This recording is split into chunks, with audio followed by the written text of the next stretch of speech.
خلقو سوک چې دا آمین نوی او رفع الیدین نکی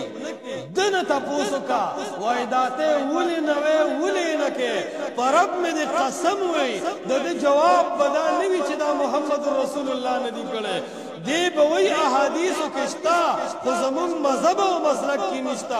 امام ابو حنیفہ سے فرمائی دی جی آمین پچکو آئے رفع الیدین مکوے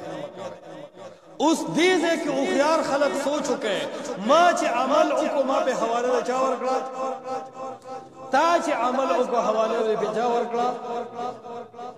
دا زمان تر امتیاز دے کپا دے ہم یو سڑے حق نیشی پہ جندے نو من سر بیا دوے ملار بلے نشتا دا پا ہر عمل کی دا ہمیں بطور مثال در کو مشہور خبر دا پا ہر خبر کی نموی قرآن واخلے احادیث دا رسول اللہ صلی اللہ علیہ وسلم واخلے دا دا حقانیت اولنے دلیل دے